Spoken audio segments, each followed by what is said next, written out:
अस्सलाम वालेकुम दोस्तों, आपके अपने चैनल देसी घरेलू नुस्खा में हम आपको खुशामदीद कहते हैं। मेरी तमाम दोस्तों से गुजारिश है कि चैनल को सब्सक्राइब कर लें और बेल आइकन को दबाना हरगिज़ ना भूलें ताकि आने वाली हर वीडियो का नोटिफिकेशन आप लोगों को मिल सके। दोस्तों, आज का हमारा जो नुस्खा है वैसे तमाम तर अफराद के लिए है जिनके रॉड में सख्ती मुकम्मल नहीं होती, शहवत जो है वो नाकस रहती है, पट्ठे जो है रॉड के वो कमज़ोर हो चुके हैं, नरम पड़ गए हैं, या फिर टाइमिंग का मसला है। यानी कि बा और सूरत अंजाल के लिए नुस्खा बहुत ज़बरदस्त है। इस नुस्खे में सिर्फ़ और सिर्फ 3 चीज़ों का इस्तेमाल है। ये तीनों चीज़ें आपके सामने हैं। बहुत ही सादा सी और फ़कीरी सा नुस्खा है। दिन में सिर्फ एक मरतबा इसका इस्तेमाल है 1.5 पाव नीम गर्म दूध के साथ।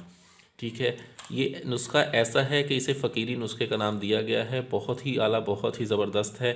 इस नुस्खे में 3 चीज़ों का इस्तेमाल है। सबसे पहली जो चीज़ है वो है दारचीनी। दारचीनी का हम इसमें इस्तेमाल करेंगे 2 तोला। ये देख ले, दारचीनी बारीक छाल वाली, जितनी बारीक छाल की आप दारचीनी लेंगे उतना ही फ़ायदा है। 2 तोला दारचीनी का हमने इसमें इस्तेमाल करना है। 1 तोला हम इसमें इस्तेमाल करेंगे राई, और 1 तोला ही हम इसमें इस्तेमाल करेंगे लौंग। आपने करना ये है कि इन तीनों चीज़ों को आपने बारीक कूट के पीस लेना है। बिल्कुल बारीक मिसले मैदा इनको पीस लें। पीस कर आप इसे महफूज करके रख लें। दिन में किसी भी वक्त आप इसे डेढ़ जो है दिन में किसी भी वक्त 4 माशा आप इसे 1.5 पाव दूध के साथ इस्तेमाल करें। बहुत ही ज़बरदस्त है। रॉड के पट्ठों को सख्त करता है, ताकतवर बनाता है। बा के लिए बहुत ज़बरदस्त है, मर्दाना ताकत के लिए, और सरत अंजाल यानी कि टाइमिंग के लिए भी ये बहुत ज़बरदस्त नुस्खा है।